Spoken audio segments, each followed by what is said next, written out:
Lève tes deux mains. Demande au Seigneur de te parler ce matin au travers de la parole. Vas-y, prie au nom de Jésus.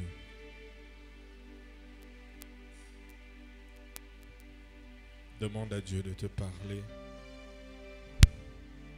à travers la parole ce matin.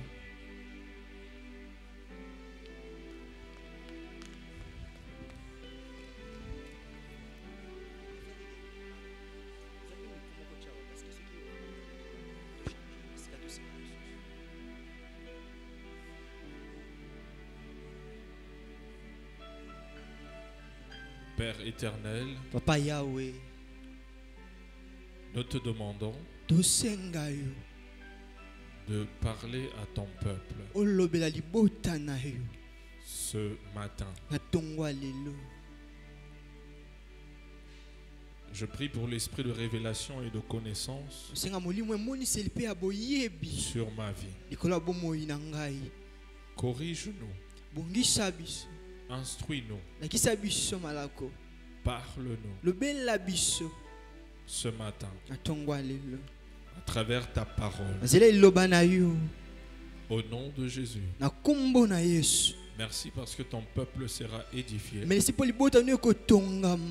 diable sera horrifié. Et ton nom sera glorifié.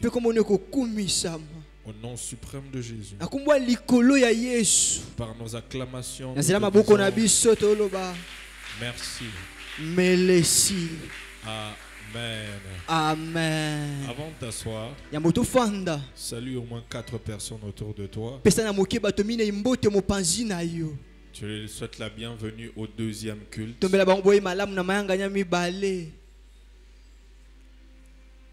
Avant de t'asseoir, nous allons lire un verset.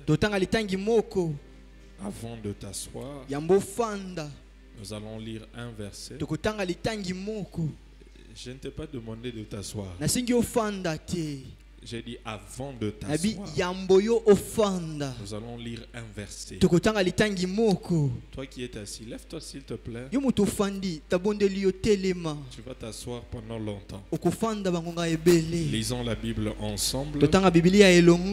Juge, chapitre 16, le verset 18 à 20. La Bible dit, Delilah, voyant qu'il lui avait ouvert tout son cœur, envoya appeler les princes des Philistins et leur fit dire, montez cette fois, car il m'a ouvert tout son cœur. Et les princes des Philistins montèrent vers elle et apportèrent l'argent dans leurs mains. Verset 19. Elle l'endormit sur ses genoux et, ayant appelé un homme, elle rasa les 7 tresses de la tête de Samson et commença ainsi à le dompter. Il perdit sa force. Verset 20. Elle dit alors, les Philistins sont sur toi, Samson. Et il se réveilla de son sommeil et dit, je m'en tirerai comme les autres fois et je me dégagerai. Il ne savait pas que l'Éternel s'était retiré de lui. Parole du Seigneur. Amen. Tu peux t'asseoir. Nous clôturons nos 14 jours de jeûne et prière aujourd'hui.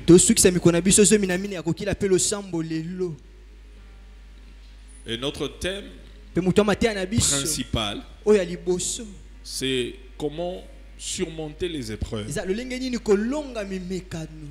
Depuis le dimanche passé, en fait, depuis la semaine écoulée, j'ai commencé à parler des épreuves venant de diverses sources,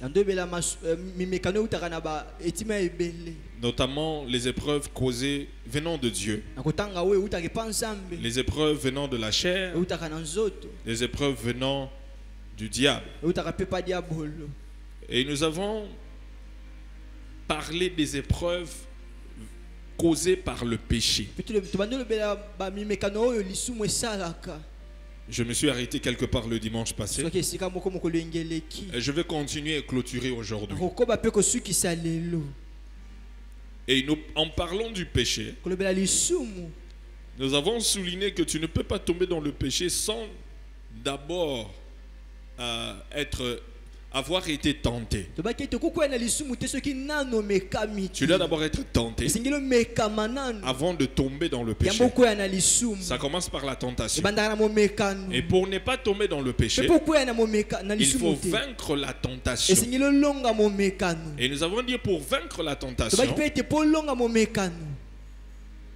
il faut d'abord identifier cette tentation. Premièrement, il faut savoir que la tentation est une sollicitation. Ce n'est pas une imposition. Troisièmement, il ne faut pas nourrir la tentation en faisant des choses qui intensifient cela. Et aujourd'hui, je veux continuer par là. Une autre chose, il faut savoir pour vaincre la tentation, il faut réfléchir sur les conséquences. Il faut réfléchir sur les conséquences. Tu dois penser aux conséquences. Tu dois penser aux conséquences. Samson était un juge qui a été choisi, consacré, oint et utilisé puissamment par Dieu pour le réveil d'Israël et pour aider Israël d'être délivré de la domination des Philistins. Et pour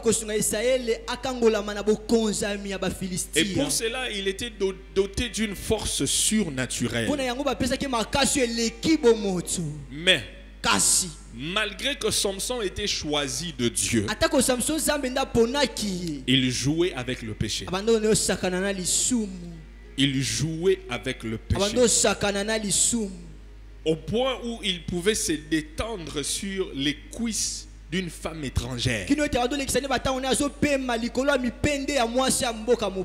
Et ne sachant pas que la femme avait pour objectif de connaître le secret de sa force. Et une fois que la femme a découvert le secret de sa force, il y a eu des conséquences de cet acte-là. Alors, la première conséquence est que il y a des choses que Samson a perdues.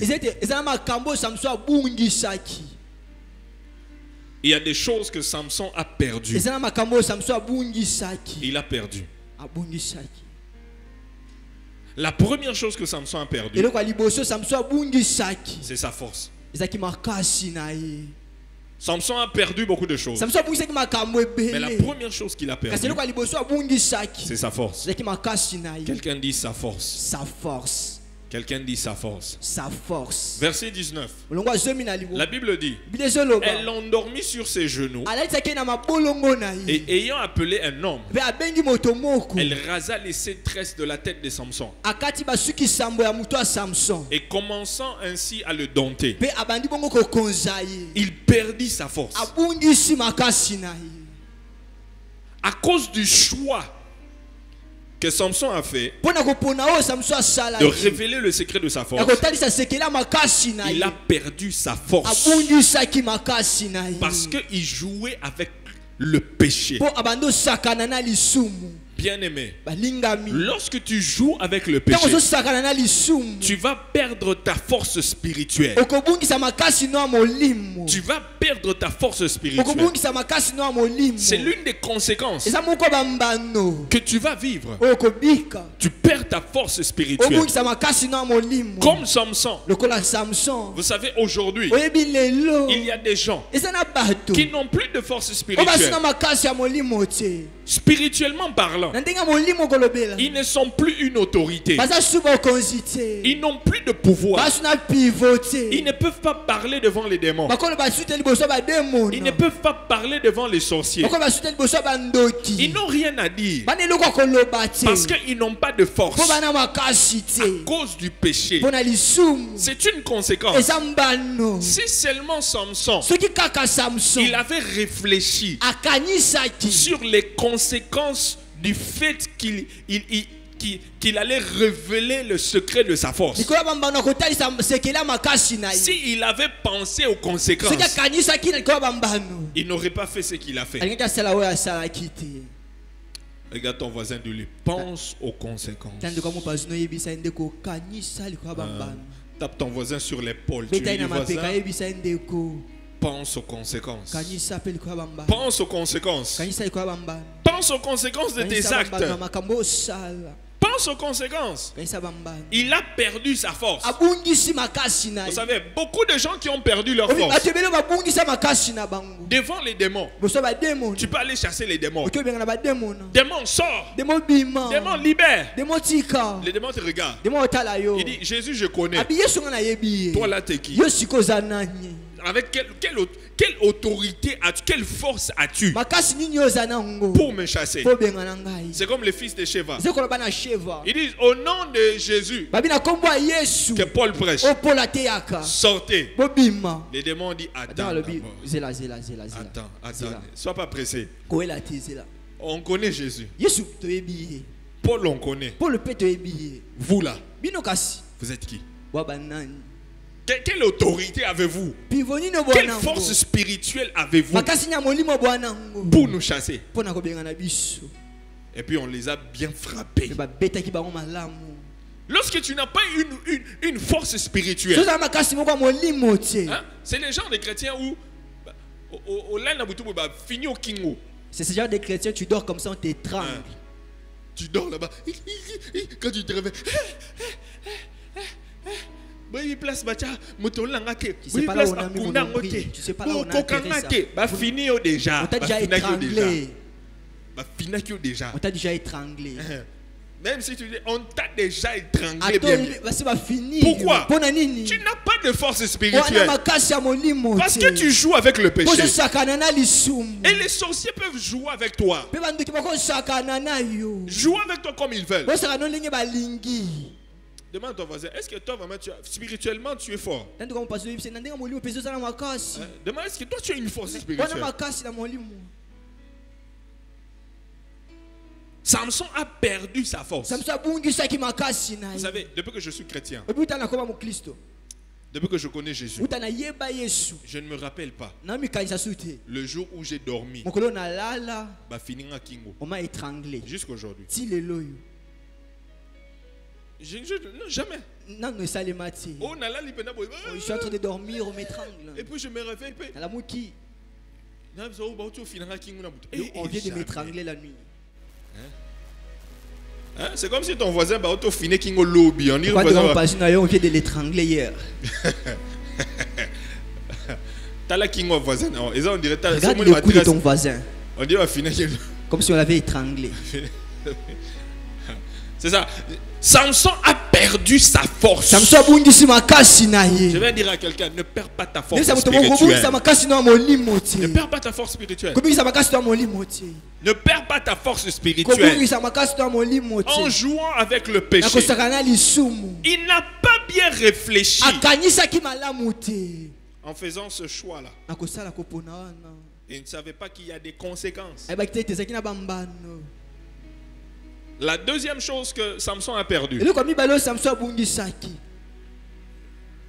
il a perdu la présence de Dieu. Samson a perdu la présence de Dieu. Le verset 20. Le verset 20. La Bible dit, elle dit alors, les Philistins sont sur toi, Samson. Et il se réveilla de son sommeil et dit, je m'en tirerai comme les autres fois. Je m'en tirerai comme les autres fois. En d'autres termes, il dit, j'ai toujours l'habitude de me dégager de ceci. Je vais toujours m'en sortir comme d'habitude. Même si je suis dans le péché, la Bible déclare, où le péché abonde, La grâce surabonde. Donc, la grâce de Dieu va surabonder encore. Je vais m'en sortir de cela. Mais la Bible dit, il ne savait pas que l'Éternel s'était retiré. Samson croyait qu'il allait encore avoir la même force et il allait encore se dégager. Mais il ne savait pas que cette fois-ci là, Dieu n'était plus là. Frère, sœur, tu continues à jouer avec le péché. Tu crois que ça va encore marcher. Dieu est toujours avec toi. Ah, Samson a vécu ça. Dieu était parti. La présence de Dieu n'était plus avec Samson.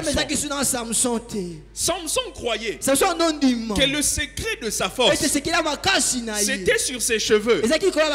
Mais aussi longtemps qu'il était toujours connecté à Dieu, il avait la force. Mais il ne savait pas que derrière ses cheveux, il y avait celui qui était la source de sa force. C'était la présence de Dieu. Et lorsqu'il a perdu la présence de Dieu, il a perdu sa force. Et Dieu n'était plus là avec lui. Et il a tout perdu. Il y a certains parmi nous dont je fais partie. Nous n'avons que Dieu comme secours. Nous n'avons que Dieu comme support. Nous n'avons que Dieu comme source. Si on nous retire Dieu, si on nous retire la présence de Dieu, on va devenir quoi? On ne deviendra rien. Parce que ce que je suis aujourd'hui là, c'est la présence de Dieu. Ce que je fais aujourd'hui là, c'est Dieu. Si je suis en vie, c'est Dieu. Si j'ai la victoire sur tous mes combats, c'est à cause de la présence de Dieu. Qu'est-ce que je vais devenir sans Dieu? Si aujourd'hui Dieu m'abandonne, les sorciers de ma famille qui me cherchent depuis toujours, il faut en finir avec. Je ne sais pas s'il y a aussi des gens qui ne dépendent que de Dieu comme moi. Où sont ces personnes-là qui savent que ce qu'ils ont bâti à Samboué, tout ce que je suis, c'est Dieu. Je ne peux pas jouer avec ma relation avec Dieu. Je ne peux pas briser mon intimité avec Dieu. Parce que tout ce que j'ai, c'est Dieu. Tout ce que je fais, c'est Dieu. Mon avenir entre les mains de Dieu. Ma famille entre les mains de Dieu. Mais mon argent entre les mains de Dieu. Dieu est la source de tout. Je ne peux pas blaguer avec cette relation. Donc, je ne peux pas blaguer avec le péché. Parce que je risque de perdre la relation, je risque de perdre la présence de Dieu dans ma vie. Joseph, c'est la présence de Dieu qui a fait la différence dans sa vie. La Bible dit, les gens voyaient que la présence de Dieu était avec lui. Dieu était avec lui et il faisait prospérer tout ce qui lui appartenait. C'est la présence de Dieu. Je peux tout perdre. Mais aussi longtemps que j'ai la présence de Dieu, je peux tout récupérer. Je vais tout récupérer. Va demander à Job. Le diable a tout attaqué. Mais aussi longtemps qu'il est resté attaché à la présence au Seigneur, l'Éternel l'a récompensé. Il a récupéré tout ce que le diable avait détruit. Attache-toi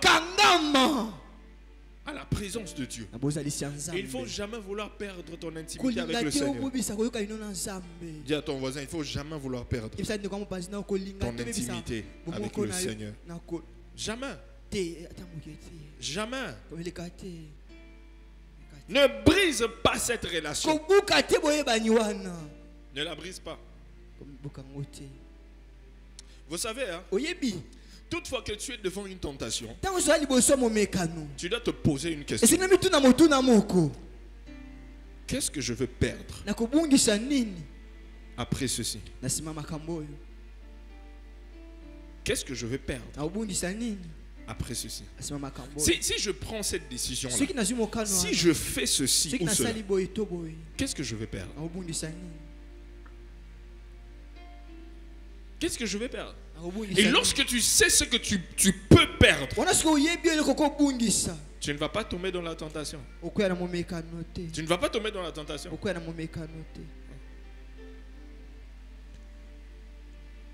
Réfléchis sur les conséquences. Réfléchis sur les conséquences. Proverbe chapitre 13, le verset 16. Proverbe chapitre 13, le verset 16. La version parole de vie. La Bible dit ceci. Une personne prudente réfléchit avant d'agir. Mais celle qui est bête étale sa bêtise. Pour le bien ou bien. Amen. C'est lui qui est bête étale sa bêtise.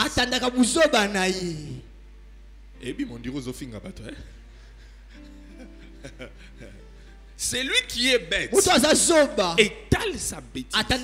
Mais une personne prudente réfléchit avant d'agir. Tape ton voisin sur l'épaule, tu lui dis voisin, réfléchis avant d'agir. Réfléchis. Réfléchis. Hein? Tu veux tomber dans cette tentation-là. Avant de tomber, assieds-toi. Réfléchis. Réfléchis. Tu veux prendre cette décision-là. Tout le monde te dit de ne pas prendre ça. Mais toi, tu crois que tu es plus intelligent que les autres. Assieds-toi. Et réfléchis avant d'agir. Réfléchis. Qu'est-ce que tu vas perdre? Et qu'est-ce que tu peux gagner? Réfléchis. Il y a des gens qui ne réfléchissent pas, qui agissent seulement. Et puis quand les problèmes vont arriver, non, tu n'as pas pris le temps de réfléchir. Ça veut dire que si tu n'es pas une personne prudente, tu es celui qui étale sa bêtise. Tu veux te mettre dans des bêtises toi-même. Réfléchir. Vous savez, tu dois aussi réfléchir avant de parler. Proverbe chapitre 16, le verset 23. Proverbe 16, 23. La Bible dit, une personne sage réfléchit avant de parler. Une personne sage réfléchit avant de parler. Qu'est-ce que la Bible a dit? Une personne fait quoi? Avant. Il y a des gens qui parlent n'importe comment. Quand tu t'assois à côté de cette personne, cette personne-là ne dit que des bêtises, pas des choses importantes. Et donc quand tu t'assois avec lui, soit vous êtes en train de me dire quelqu'un, soit vous êtes en train d'insulter quelqu'un, soit vous êtes en train de suivre la vie des gens. Vous ne dites rien d'intéressant. Il y a même certaines personnes, lorsqu'ils parlent, tu as envie de mettre un cadenas sur sa bouche. Tu mets un cadenas vraiment. Ne parle plus. Parce que tu ne réfléchis pas avant de parler. Tu ne réfléchis pas avant de parler. Il y a même des parents qui ne réfléchissent pas avant de parler à leurs enfants. Je ne comprends pas comment j'ai pu donner naissance à un enfant bête comme toi, vraiment. Bête comme toi. Bête comme lui. Vous savez, les paroles blessent. Hein? Les paroles blessent. Je regrette vraiment d'avoir épousé un mari comme toi. Tu regrettes d'avoir épousé un mari. Je regrette d'avoir épousé une femme comme toi. Tu es bête comme ton père. Surtout quand on dit bête comme maman. Et ne touche pas. Aussi mis maman. Tu as touché à maman. Oui, tu vas demander pardon. Mais les paroles sont déjà sorties. Et puis, ça va faire des dégâts. Des dégâts. Réfléchis avant de parler. La réflexion est très importante Pourquoi? Notez bien. La réflexion permet d'évaluer les conséquences des actes et d'estimer selon la balance ce qu'on gagnera et ce qu'on perdra. Je répète. La réflexion permet d'évaluer les conséquences des actes et d'estimer selon la balance ce qu'on gagnera et ce qu'on perdra. Lorsque l'ennemi te tente, pense aux conséquences. Judas Iscariote n'a pas pensé aux conséquences de ses actes. Il n'a pas pensé aux conséquences de ses actes. Abraham n'a pas pensé aux conséquences de ses actes. Lorsqu'il est sorti avec Agar, lorsqu'il a écouté le conseil de sa femme,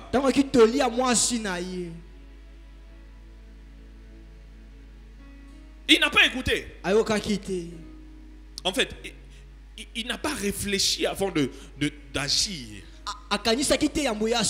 Aujourd'hui, les troubles qu'il y a en Orient là-bas, avec Israël, la Palestine et les autres, c'est Abraham. Il a fait ce choix-là il y a plusieurs années. Mais les conséquences continuent jusqu'aujourd'hui. Israël n'est pas en paix, ils sont en guerre. Parce qu'il y a eu Ishmaël qui est né avant Isaac. Et le conflit, non, ça c'est notre terre. Non, ça c'est notre terre. Non, ça c'est notre terre. C'est le conflit. Parce que quelqu'un n'avait pas réfléchi aux conséquences. Si seulement David avait réfléchi, lorsqu'il a vu la femme d'autrui, il n'allait pas la prendre. Il n'allait pas coucher avec elle. Et à cause de ça, Dieu a dit que l'épée ne quittera jamais la maison de David. Il faut voir comment ses fils sont morts. Si seulement il pouvait réfléchir. Si tu veux succomber, hein? Si tu veux tomber à la tentation, hein? Au moins prends le temps de réfléchir. C'est ce que moi je fais. Hein? À chaque fois que je suis devant une tentation, le diable est en train de me tenter. Je réfléchis. Qu'est-ce que je vais perdre si je tombe? Quelles conséquences? Quelles sont les retombées sur ma famille, sur mon ministère, sur ma vie propre, si je posais cet acte-là? Quand je commence à voir, j'ai dit, je tombe pas. Réfléchis. Tape ton voisin sur l'épaule, tu dis, Ozo comme un pasteur. Tu es en train d'écouter ce que le pasteur est en train de dire. Dis à ton voisin, utilise ta tête. Utilise ta tête. Réfléchis. Surtout les sœurs, elles utilisent seulement le cœur. Non, utilise ta tête. Non, les sœurs utilisent seulement le cœur. Elles utilisent seulement le cœur. Là, il dit, papa, le cœur est déjà parti. Le cœur est déjà parti. Non, utilise ta tête. Pense. Pense. Pense. J'étais en train de m'imaginer. Imaginez que lorsque Satan est venu tenter Jésus, il a demandé à Jésus de l'adorer et qu'il lui donnerait la gloire de ce monde. Imaginez que Jésus est tombé. Le salut de l'humanité. Hein? Ça allait tomber dans l'eau. Le salut du monde entier. Imaginez que Jésus était tombé. Il avait cédé à la tentation là. Il dit ok, ça va, il y a un raccourci ici. Bon, je l'adore seulement et puis il me donne. On fait seulement un transfert direct. Je ne vais pas passer par la croix. Hein? Il me donne seulement et tout ça. Mais notre salut là, on ne serait pas sauvé. On ne serait pas sauvé. Dieu serait en train de trouver et chercher encore quelqu'un d'autre à envoyer. Ça allait être compliqué. Hein? compliqué. Toi, les retombées. Mais il a résisté. Il a résisté. Et il est allé à la croix. Et aujourd'hui, moi et toi, nous avons la vie éternelle. Nous avons le salut. Parce que Jésus n'était pas tombé. Il n'avait pas cédé à la tentation.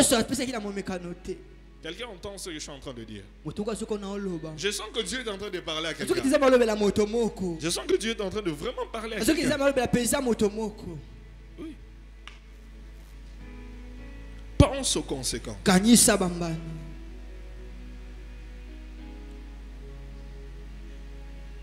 Troisième, je ne sais pas, troisième. Pour vaincre la tentation. Deuxième ou troisième? Troisième.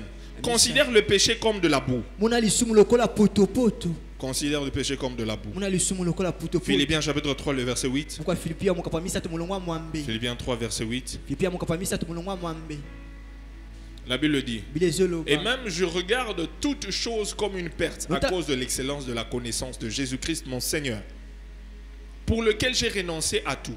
Je les regarde comme de la boue afin de gagner Christ. Je les regarde comme de la boue. Bien aimé, à chaque fois que tu es tenté, tu es devant une tentation. Mets cette tentation sur une balance. Mets cette tentation sur une balance. Tu mets la tentation ici. Tu mets la connaissance de Christ. Tu mets ton intimité avec Christ. Tu mets ta relation avec Christ. Et puis tu balances. Qu'est-ce qui est mieux? Paul dit: regarde le reste comme de la boue. Comme de la boue. Pourquoi? À cause de l'excellence de la connaissance de Jésus-Christ. Le reste là, c'est la boue. On t'appelle, oh, viens, on part en boîte. Tu dis, ça c'est la boue. Ma priorité c'est Jésus. Ma priorité c'est Jésus. Oh, viens, on part boire quelque chose. Ma priorité c'est Jésus. Regarde d'abord ton voisin. Demande ton voisin, tu es ici ou bien je vois comme si tu es en train de partir. Hein? Tape d'abord ton voisin. Bouge-le. S'il faut le bousculer, bouscule ton voisin. Si tu vois ton voisin, il est assis comme si il est sur le point de tomber, tu lui dis: voisin, assieds-toi bien s'il te plaît. Paul dit: je considère tout comme de la boue. Quelqu'un dit la boue. La boue. Quelqu'un dit la boue. La boue. Hein? Tu mets ça sur la balance. Est-ce que ça peut être comparé à ta relation avec Jésus? Non. C'est la boue. La bière, c'est la boue. Les désirs de la chair, c'est la boue. Les femmes, les hommes, c'est la boue. Quand tu n'es pas encore marié, qu'est-ce que tu vas chercher avec les désirs de la chair? C'est la boue. C'est la boue. Les gens veulent t'emmener dans l'occultisme, dans la magie. Hein? Ils veulent que tu prennes un raccourci parce que les promesses de Dieu tardent.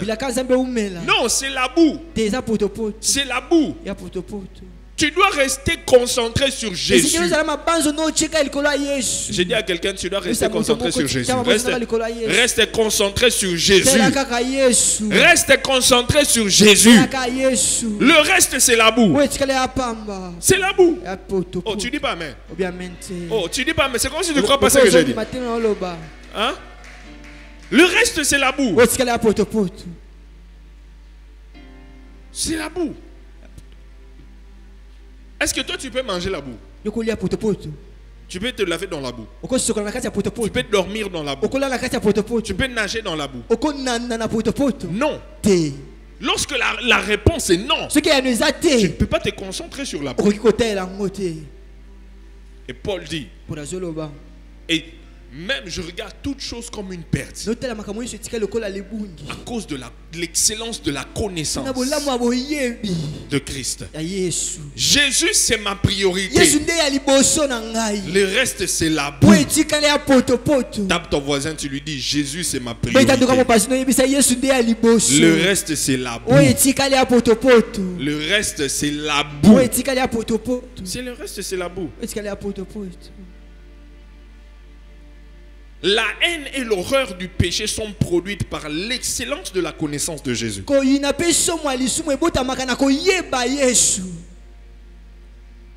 Quatrièmement, comment vaincre la tentation? Il faut fortifier ton esprit par la prière et le jeûne. Il faut fortifier ton esprit par la prière et le jeûne. Matthieu 26, 41. Matthieu 26, 41. La Bible dit ceci. Veillez et priez afin que vous ne tombiez pas dans la tentation. L'esprit est bien disposé, mais continuez. Mais on dirait aux dans la catégorie à bateau. Comme si tu es dans la catégorie de personnes qui disent ça. La chair est faible. Tu dois fortifier ton esprit par la prière et le jeûne. Bien-aimé, l'homme est un esprit qui a une âme, qui vit dans un corps. Le véritable toi, ce n'est pas ce que je vois, c'est ton esprit. Parce que tu as été créé à l'image de Dieu. Dieu est esprit. Donc toi aussi tu es esprit. Et en tant qu'esprit, pour fortifier ton esprit, tu dois faire des choses qui nourrissent ton esprit. C'est la prière et le jeûne. Lorsque tu jeûnes, lorsque tu pries, tu es en train de nourrir ton esprit. Lorsque tu lis la parole de Dieu, tu es en train de nourrir ton esprit. Mais il y a des gens qui aiment nourrir la chair au travers des désirs de la chair. Lorsque tu fais tout ce que la chair te demande, tu nourris la chair. Vous savez, aujourd'hui on clôture nos 14 jours de jeûne et prière. Il y a des gens ici qui n'ont pas jeûné. Il y a des gens qui n'ont pas jeûné. Et peut-être ils venaient à la prière, mais ils n'ont pas jeûné. Alors que c'était une opportunité qu'on t'a donnée pour fortifier ton esprit, pour que ton esprit soit plus fort. Entre ton esprit et ta chair, celui que tu nourris le plus, c'est celui qui sera plus fort. Amen. Maintenant je te pose la question. Entre ton esprit et ta chair, qui est plus fort? Demande à ton voisin. Entre ton esprit et ta chair, qui est plus fort? Qui est plus fort? Tout nos voisins. Demande à ton voisin. Je demande de demander à ton voisin. Vous êtes chamaillé ou quoi? Qui est plus fort? Les voisins disent quoi? C'est la chair. Hein? C'est la chair. Hein? La chair. La chair. Je vois aussi là-bas, on a dit la chair. Hein? La chair est plus forte. Tu vois, tu sais pourquoi la chair est plus forte? Parce que tu vois, pendant que je prie là, tu sens tes yeux verts se fermer. C'est la chair. Regarde ton voisin, dis-lui, si tu sens tes yeux veulent se fermer pendant que les révérends parlent, c'est la chair. C'est que ta chair est plus forte. Tu sens que tes yeux, tu veux ouvrir les yeux, mais tu sens que les yeux sont en train de partir comme ça. Tu sens que les yeux se ferment de manière involontaire. Tu te retrouves seulement comme ça, les yeux se sont fermés.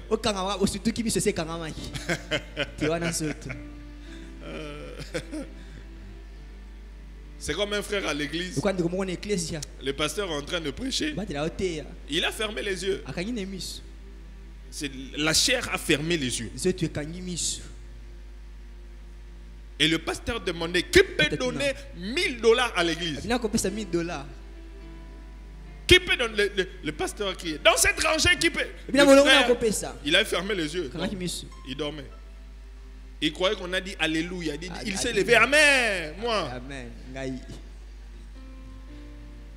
Pourquoi? C'était la chair a fermé ses yeux.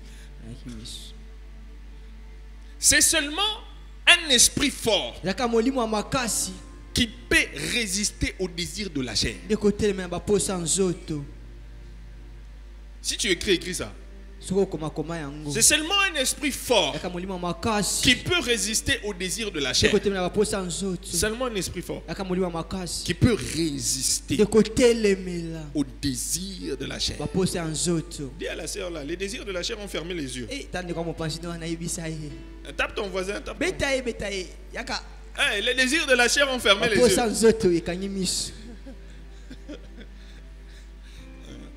C'est seulement un esprit fort. Mais tu vas fortifier ton esprit par la prière. Je vais te poser une question. As-tu un moment de prière? As-tu un temps où tu passes un moment où tu passes du temps dans la prière avec le Seigneur chaque jour?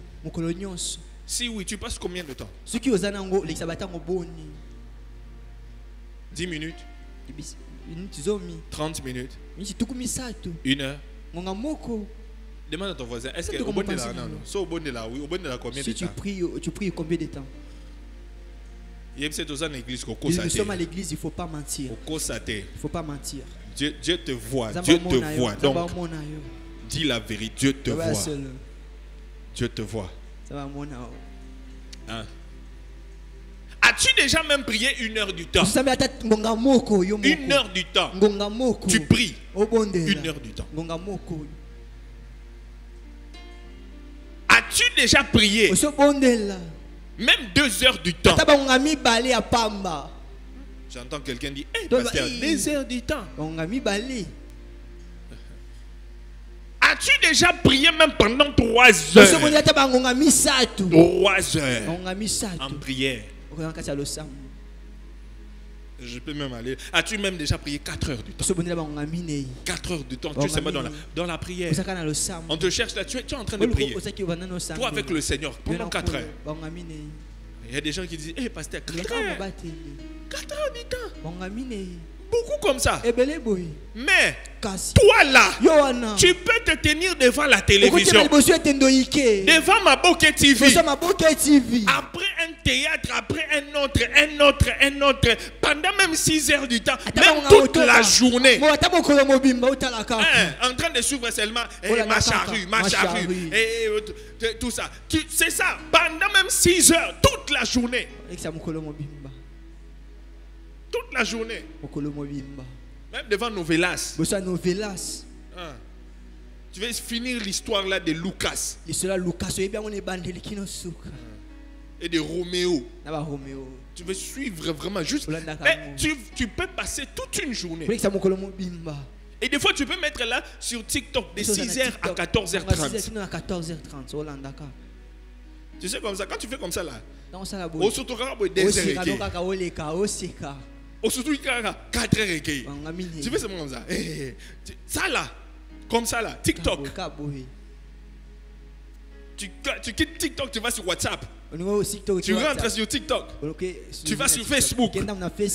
Tu vas passer des heures. Mais quand on te dit là, viens, on va prier. Il y a même des gens là, quand ils viennent à l'église, ils commencent à regarder. Maté yango ici là, surtout Toche Erkuna. Tout le monde regarde. Tu sais combien de minutes Maté ici? Ça reste combien de minutes? Tu sais combien de minutes Maté ici? Combien de minutes? Et n'a débordé dans je vais déborder sciemment. Autant la peine ba temps épuisé, je continue à prêcher. Tu vois? Les gens, il y a des gens qui ne peuvent même pas rester 3 heures dans l'église. Même pas 4 heures. Mais regarde, aujourd'hui on a débordé. Comment on peut déborder dans l'église comme ça? Mais toi quand tu regardes la télé, tu regardes tes Maboke, tes Novelas, tu es sur TikTok, tu ne dis pas que tu as débordé. Tu as débordé l'heure que tu devais passer sur TikTok. Tu ne débordes pas. Mais pour toi c'est normal. Mais pour prier là, tu arrives seulement. Seigneur Jésus. Je suis fatigué, toi-même tu sais. Toi-même tu sais. Seigneur, toi-même tu sais. Vieux Jésus, battez-la. Vieux Jésus, protège-moi. Battez-la. Protège-moi. Bon maman. Laisse tomber. T'as la petite là. Protège-nous seulement. Quand je vais me réveiller, je vais... Tu ne prends pas ta vie de prière au sérieux. Et maintenant là, tu veux surmonter les épreuves. Tu veux vaincre la tentation. Mais comment tu vas la vaincre si tu ne pries pas? Regarde ton voisin, tape plus sur le poste. Voisin, cultive ta vie de prière. Cultive ta vie de prière. Cultive une vie de prière. Tu dois apprendre à prier. Tu dois apprendre à prier. Tu dois apprendre à jeûner. Tu ne peux pas manger du 1er au 30. Tous les jours tu manges. On a passé 14 jours de jeûne et prière. Il y a des gens qui n'ont pas jeûné. Tu ne jeûnes pas. Mais tu fais que tu veux vaincre les tentations. Comment? Lorsque ta chair est plus forte que ton esprit. Comment tu vas dire non à ta chair? Tout ce que ta chair, si ton esprit est plus faible que ta chair, tout ce que la chair va demander à l'esprit, tu vas le faire.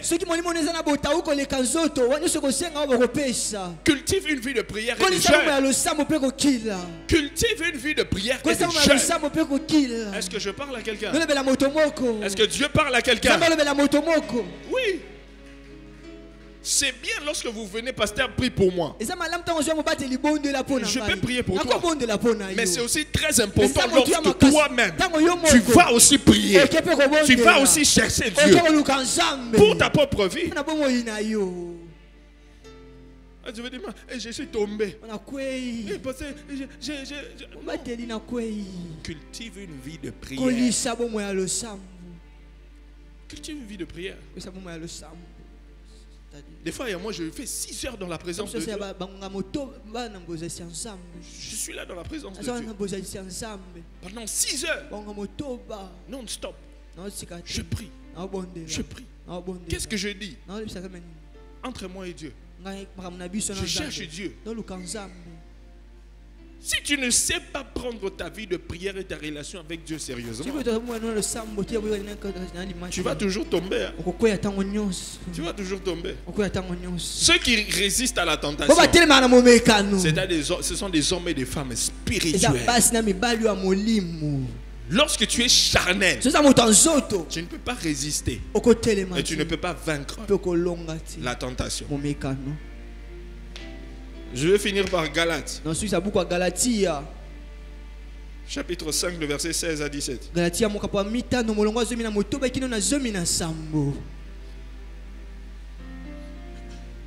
Bible dit: je dis donc, marchez selon l'esprit et vous n'accomplirez pas les désirs de la chair.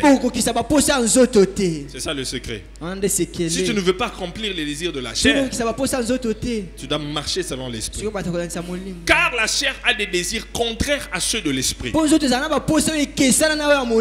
Et l'esprit en a de contraires à ceux de la chair. Ils sont opposés entre eux, afin que vous ne fassiez point ce que vous voudriez. C'est ça.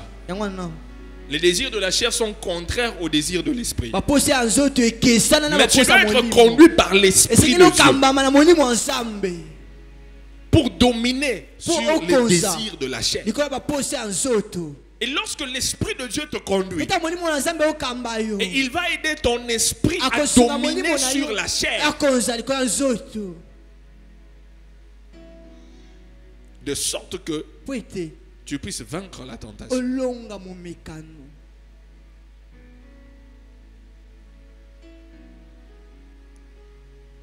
La volonté de Dieu, pour que tu sois capable de surmonter les épreuves, de surmonter la tentation, identifie d'abord la tentation. Il faut savoir que c'est une sollicitation et non une imposition. Ne fais pas des choses qui intensifient cela. Sois un homme de prière, une femme de prière. Laisse-toi conduire par l'esprit. Et au-dessus de tout, réfléchis aux conséquences avant de tomber. Que Dieu t'aide à surmonter toutes les épreuves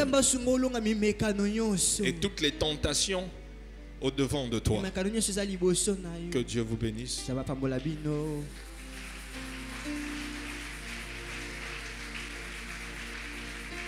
Lève-toi où tu es. Nous allons faire une prière. Et puis je veux prier pour vous tous.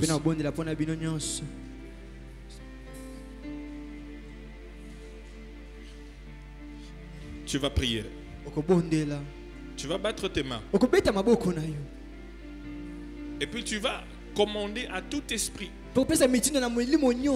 Il y a des esprits qui sont là derrière pour te pousser à ne pas réfléchir aux conséquences, te pousser à prendre des mauvaises décisions, afin que tu te retrouves dans des épreuves à cause de tes mauvaises décisions. Tu te retrouves dans des problèmes à cause de tes mauvaises décisions. Tu vas battre tes mains, tu vas chasser tout esprit oppression démoniaque que te pousse à prendre les mauvaises décisions. Et enfin, tu vas prier le Seigneur pour demander au Seigneur de faire de toi, t'aider à être un homme, une femme de prière. Tu bats tes mains, tu commences à prier.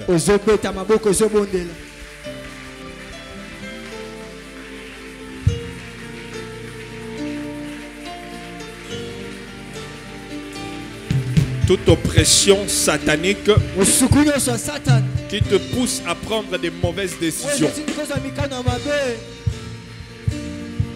qui vont te pousser à tomber dans la tentation ou à te retrouver dans des épreuves.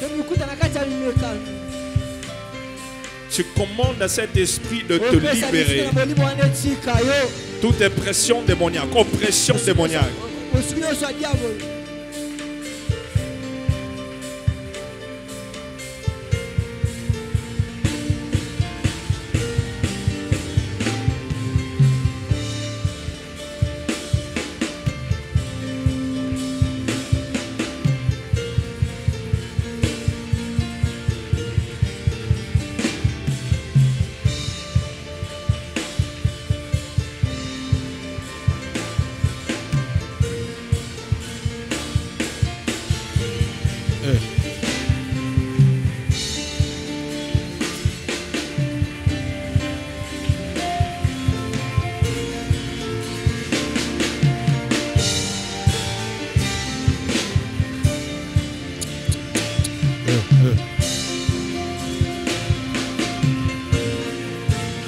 Je prie que Dieu t'aide à être un homme de prière, une femme de prière.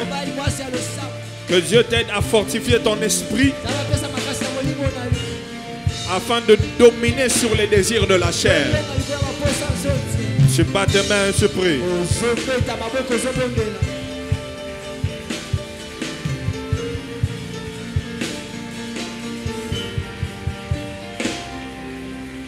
Je continue à prier.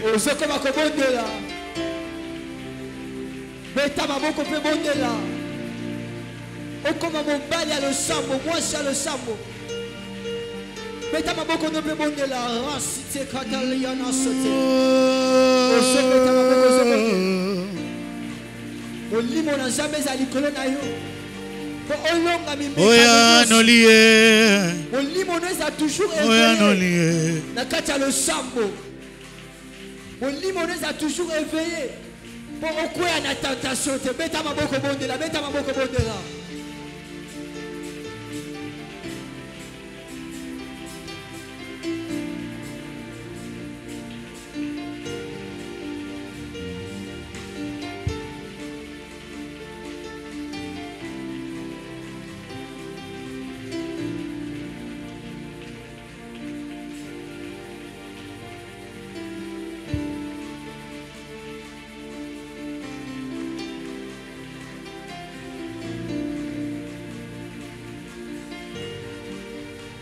Moya no lié, moya no lié, moya no lié,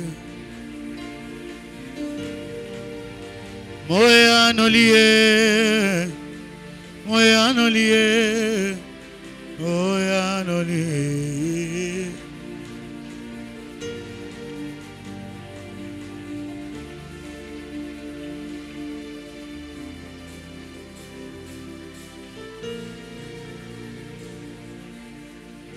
Na yebi yoti kalola polele Atana ye bambale bele na betsa kokoko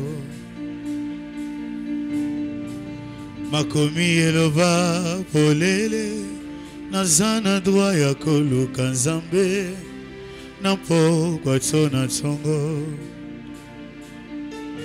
nayebi yotika lola polele atana ye bambale bele na pokwa tsona tsongo makomi eloba polele sana droit ya koluka nzambe na pokwa tsona tsongo oya nolie oya nolie oya nolie oya nolie oya nolie oya nolie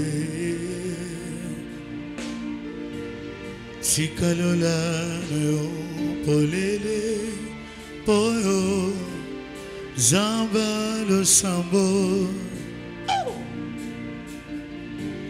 sikalola yo polele poyo zamba lo sambo Aina sobele na yo oya nolie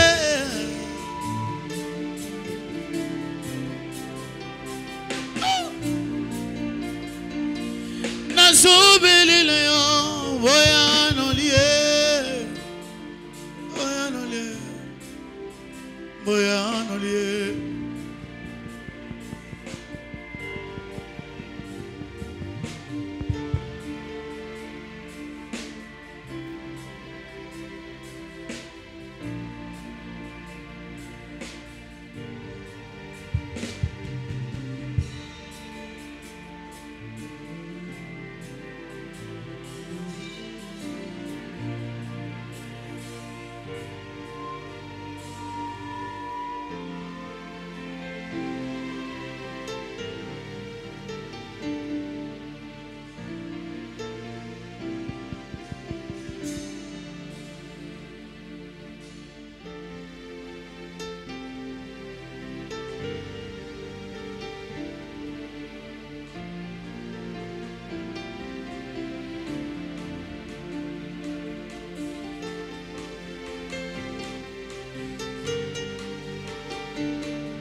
Lève-toi où tu es.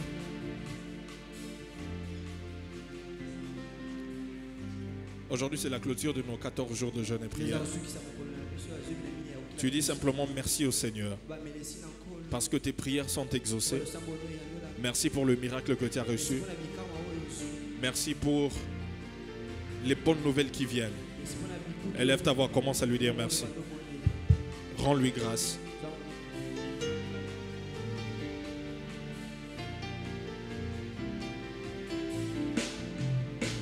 Au-dedans de moi, aucune issue, je ne vois plus de soleil.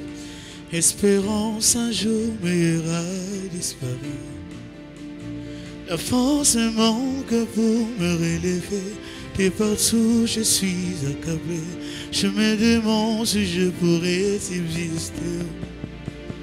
Et pourtant du haut de ton trône, ton regard est sur ma cause. Lève-toi afin que mes soucis disposent. Et pourtant du haut de ton trône, tu contrôles. Père, nous te remercions pour tout ce que tu as fait dans nos vies. Nous te rendons grâce. Sois béni, sois exalté. Au nom de Jésus, nous t'acclamons fortement.